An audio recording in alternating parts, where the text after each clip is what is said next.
Welcome to this month's Champion Challenge. We're building off of our topic from last month about self-compassion and shifting just a little bit into what it looks like to practice self-care.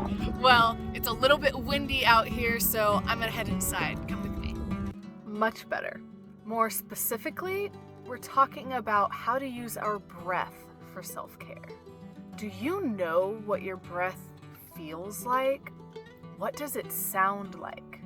I mean it. Have you ever sat down or stood somewhere in quiet, peaceful silence and really felt and heard your breath? In my experience, carving out even just 30 seconds a day to focus on your breath can potentially change the trajectory of your day, or at least that moment. Breath work takes the focus off of your external surroundings and internal thoughts and redirects you to your own body in a calm and peaceful way. Some of you may already be really good at connecting to your body and practicing breath work, so this might just be a good refresher for you. For the rest of you, I know that so many of us have a really hard time connecting with our bodies, and we may not even know what that means or why it's important.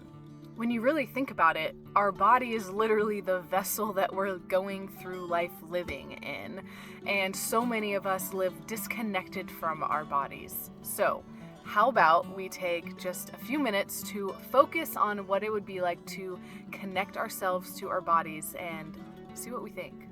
Intentionally taking in oxygen and focusing on your breath can give your brain and body a reset that you might need to keep moving forward.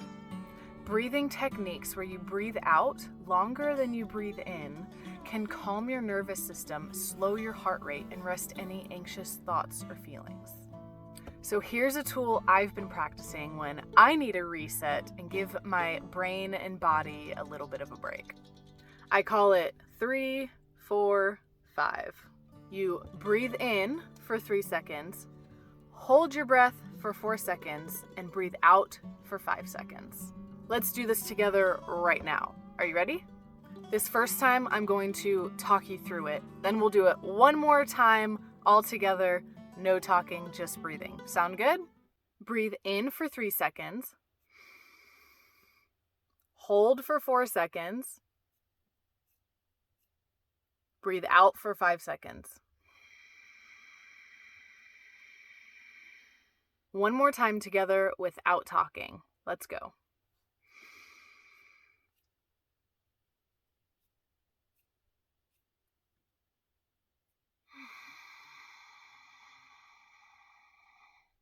Some things that I like to do when I'm doing this breath work are maybe closing my eyes, maybe laying down or going outside to a lovely place where you can feel the air, maybe hear some birds chirping, really be in touch with nature. That being said, don't limit yourself to needing to go find some special, quiet, peaceful, calm place to do this breath work. One of the best uses of it is actually right in the middle of maybe even some stressful situations. You can do this while you're driving. You can do this while you're waiting in line. You can do this at your desk at work. Be mindful that this breath work can really help you find some peace and calm inside, even when your external surroundings or maybe some of the thoughts and feelings that you're experiencing might not be the most helpful. One way to start practicing this is to have a routine. Maybe choosing a specific time of day that you might want to do this, like when you wake up before you get out of bed, or after you get done brushing your teeth before you hop in your car, or maybe when you're lying in bed at night before you fall asleep. And you can do this as many times a day as you need.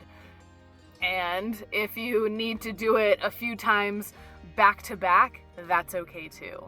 So this month's challenge, I want you to practice this breath work with me every single day for 1 week. Once your week is over, assess how your experience was. Did you notice any changes in your thought patterns or how you maybe reacted to something? Did you feel more at peace or calm within yourself? And if none of those things happen, that's okay. I know that not all tools are great for everybody, but I do want you to still practice this with me and push through it if it's feeling really hard by day 2 or 3 or 4 or 7. Keep going. You may decide to keep this as a daily practice, and that would be wonderful. And also, some of you might decide that it's just something you're going to keep in your little tool belt and pull out when you need it. That's okay too. And for anyone who has children or maybe works with youth, this can be a great tool to guide them through with them to help them also be able to regulate their emotions. Thank you so much for joining me in this month's Champion Challenge. If you like what we do here at Pure Game, one of the best ways you can support us is by liking and sharing this video with your friends on social media. You can also subscribe to our YouTube channel using the button directly below this video on YouTube, and you can donate at our website, www.thepuregame.org. As always, remember, you are loved and cared for, you matter. And with that, we'll see you right back here next month.